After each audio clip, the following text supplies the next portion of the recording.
Ayan, maulang araw po sa lahat. At ayan po, kung nakikita niyo po yan, may bago na naman mukha sa amin. Hello, Neri. Welcome home. Ayan. Si Neri po ay nasa Luzon na. Ayun po. Oh. Hala, 5 na kayo dito. 5 Maria na po. Ayan, maulang-maulan. Si Neri ay sumugod sa Luzon. Aba, maulan ba sa Davao? Maulan? Diyan ako sa ano, nasa... Ay, ang galing niya ding magtagalog. Saan nga yun, Neri? Saan sa Davao pa rin? Part ng Davao? Ano po? Ang lugar mo? Davao City. Davao City. Eh, di Maylin. Malapit kayo kay na Maylin? Hindi, malayo. Anong sityo? Parang may tapak ako. City na po na... Pero ang galing mong magtagalog. Bakit marunong kang magtagalog, Mary? Lang. Tutunan ko siya. Sa school. Ay, ang galing naman ni Mary. Mary, mag-aral kang mabuti doon, ha? Ayan, napakababait ng mga sponsor mo, si Ma'am Leia, at saka si Ma'am Ruth. O, yung anak nila si Dane. Dapat ang kasama mo nga doon si Maddie. Eh, kaso si Maddie ayaw na eh. No? Nanay, malalaki pa ano yung grade sa Carla. Matataas? Opo. Oo, di very good. Maliliit malalaki. Matataas yung grade. Anong grade mo, Neri? Anong grades? Grade 11 ka na? Ano sabi? Ay, senior high na pala to. Senior high ka lang ko grade. Senior high ka na ngayon? Ngayon? Aba. Ilan average mo, Neri, sa 5? Ano lang po? 91 ata. Hindi! Grade 9 yun. Ngayon, ilan ang grade mo? Okay lang. 88? Ay, 88. Di mataas pa rin. Naku, 2 points na lang with honors. Dapat 2 points, no? O, pagbutihin mo lalo na yun, ha?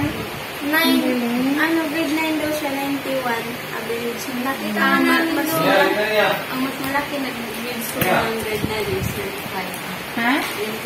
95? Nung grade 5 ka? O, Grade 9. Grade 9, edi with honors ka pala.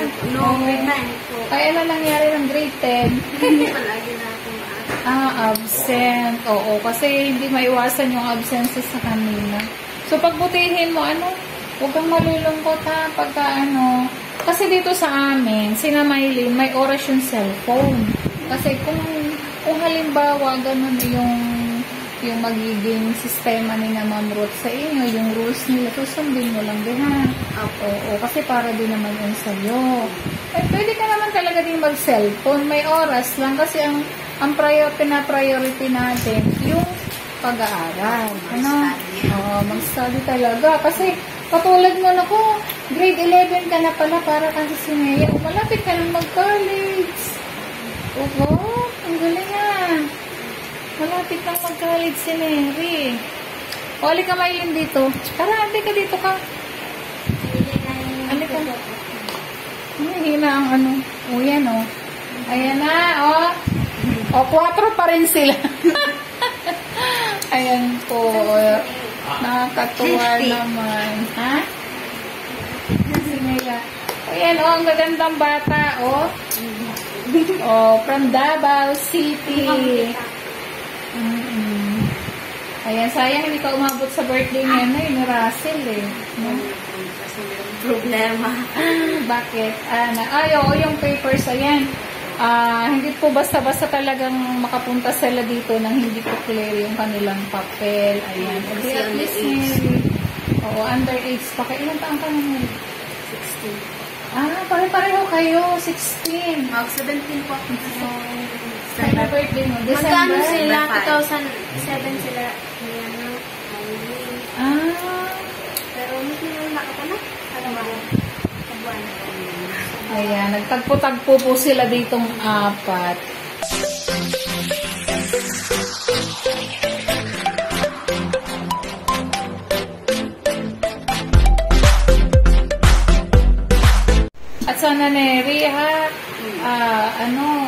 huwag kang maiinip ha, labanan mo yung lungkot na madali lang yun, hindi na madali lang ang madali lang yung araw. Mamaya-maya, December na ulit. Tapos bakasyon, di makaka-uwi ka na rin ulit sa inyo. Basta Mary, kahit ikaw lang doon, huwag kang malulungkot. Sila kasi, ang sponsor kasi nito, dito talaga sila pinadala. Tsaka ito. Kaya, ikaw naman talaga, may sponsor ka, napakababait nun. Full support yun sa iyo. O, mas, di ba, mas maganda kayo nandito kaysa nandoon. Doon, mahirap ang buhay talaga sa probinsya, di ba? Tapos, ang pasok malayo sa school mo. Malayo, naglalakad eh. Paanong katagal oras paglalakad? Depende po po. Pero ano yung sa estimate mo mga ilang oras? Kasi siya dalawa eh. Dalawang oras. Kasi yung kapatid ko eh. Hindi masyadong... Yung kapatid ko rin na na rin yung kapatid ko. Oh, mga ano oras? Maabot kami sa bahay is 5 po. Alas 5? Eh, ano oras ka napasok sa umaga? Alas 7. Meron pong pasok sa school. Tapos, anong oras? Pang umaga? Alas 7? Alas 7. Tapos, tapos 7:30. Tapos, makakarating, naalis na kayo sa bahay 5 o'clock. Ganun. 6. Inisan lang po namin ang lakad po. Pero abot naman. Mas madali lang po kang maabot po doon kami sa bahay kasi wala ang problema. Walang, anong tawag nun? Hindi ko niya masabi sa Tagalog. Mataas. Mataas kung walang salungahin. Pasalungay yung daan. May sasalungahan tapos may bababaan pa. Ganun talaga. Pero at least nakatsaga ka. Hanggang grade 10. Napabilib ako sa batang ito. Tanyo, gayahin nyo yan. Grade 11 na. Kaya nyo yan. Diba, Ninita? Laban lang, Ninita. Diba? Ninita! Opo! Kaya mo yan. Tamo nga si Mary. 16 din lang yan. Eksakto yung edad ni Mary sa Tuloy-tuloy pala Mary yung pag-aaral. Very good naman. Kasi po, stop. Stop po kasi ko nila sa teacher sa akin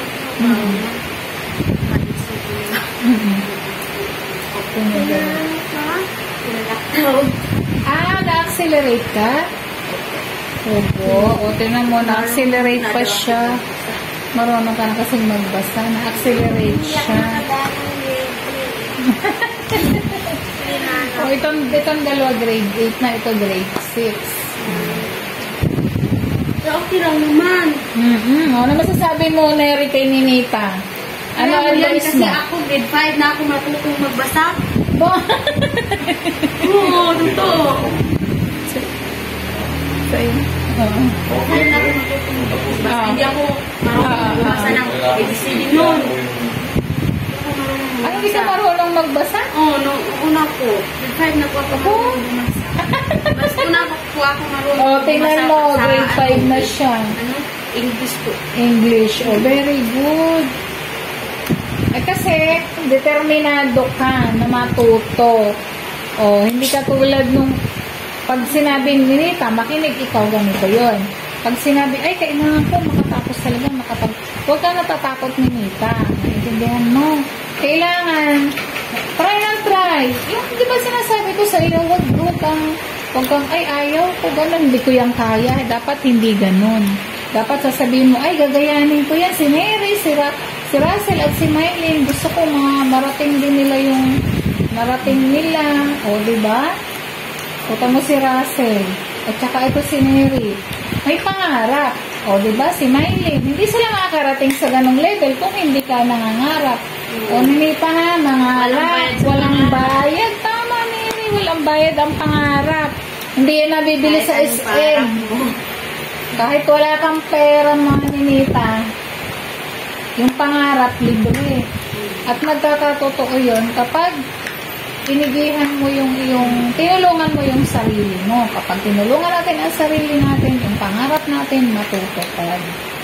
Diba? Go lang ng go. Ewan, Ninita, sinabi ko sa iyo, ha? O, gayahin mo si Mary para marating mo yung pangarap mo. Huwag mag-iisap sa pangarap. O, tama sabi ni Mary, ang pangarap, libre. Walang bayad. Diba? Puputi ka dito, Mary. Hindi, maano naman siya yung mapusyaw. Gawa lang talaga yan siguro nasa bundok. Kamukhang yung tita mo, ganyan din ka, ano. Kamukha niya siya ng dita. Grade 11 na pala, ano? Ihatid na natin si Neri. Ayan, Neri. Asan si Neri? Nakatulog na yata. So, si Neri, tulog? Ayan, thank you, Neri, sa maikling time na nakasama ka namin. At tuwang-tuwa ang Cuatro Marias. Ayan, maulan po at papunta po kami ngayon ng Tagaytay. Ihatid na po namin si Neri sa kanyang sponsor. Ayan. Sa bahay po ni Ma'am Leia, naghihintay yung kapatid niya doon, si Ma'am Ruth. Ayan. Tulog po, mga tulog. Kasi ano po ngayon, maulan talaga dito po. Ayan. Super ulan-ulan. Maulang araw po sa lahat. Ingat po mga kababayan, lalo sa mga kababayan nating binaha po. Ingat po. Ayan, at masama pa nga rin po ang panahon dahil po sa bagyong Karina. Ayan. Ayun si Dane, nag-iintay.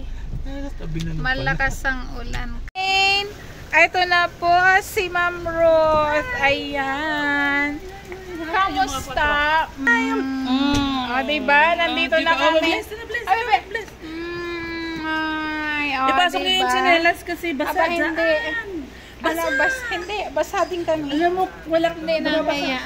lakas kasi ng... Ayan, andito na kami. Pasok. Ay, bakit nandyan ka? Pinapala si Neri. Hi, Din! Miss ko naman si Din. Ang aming Din. Kumusta, baby? Oh. Tutula sila kay Din. Ang daming ate na, Din. Ang dami. Ayan na si Ate Neri.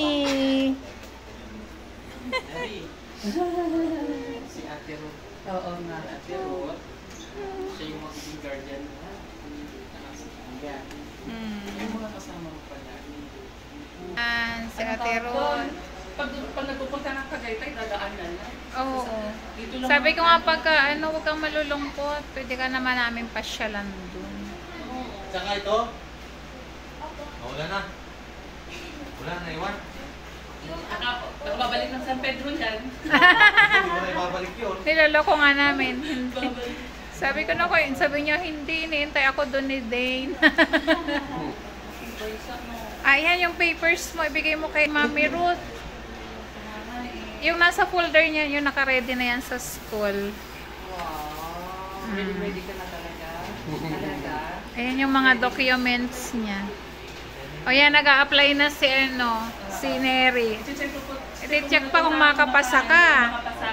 Pag hindi, i-deport ka. Check mo na natin kung makapasa ka o hindi. Joke lang, baka mamaya. Mababas ka mo kayo siya.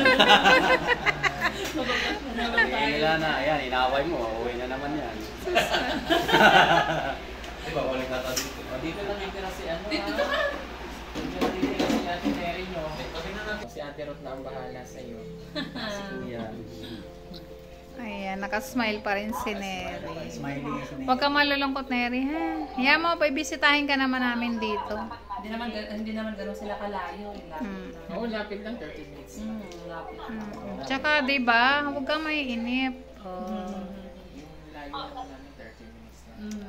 Oh, pag may pangarap, o dugtungan, kapag may pangarap, Maylin, kapag may pangarap, ano gagawin?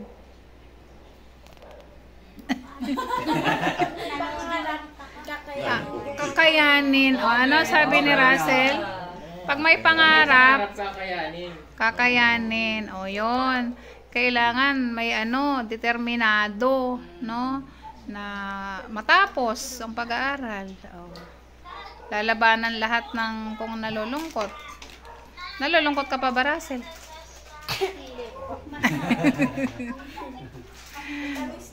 Let's go.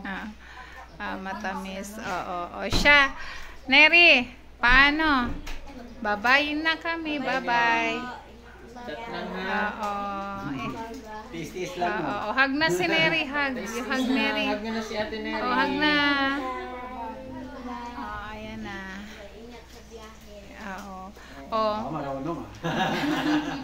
Basta Neri ha. Pag sabi ni Ma'am Ruth, bawal ang cellphone ha. Study, may oras ha. Yung katulad sa amin, sa bahay. Pero pag kailangan naman yung cellphone, syempre sa pag-aaral, ibibigay. Pero pag kung sino-sino yung imi-message, o nakikipag-chat kung kani-kanino lang, Bawal ha. bawal. Okay. Sige po. Ayan. Kayo na po ang bahala sa kanya. Thank you. Thank you, Kuya Dante. Thank you, Kuya. Subscribe niyo po yung channel ni ano nga ba? Dada Illuans. Ayan, tsaka kay Rodville. Yung update niya kay Neri. Saving tayo pag nag-init na. Magpasya kayo dito para Ayan. banding naman si Neri mag-swimming. Lagi ata. Baka namin yan. Okay. Malapit lang naman kami. Bye-bye. Ito lagi si Cap, naka yan si Cap. Hindi na nahilo si Russell, hindi maiwan. Sombrero. Si Cap Miley.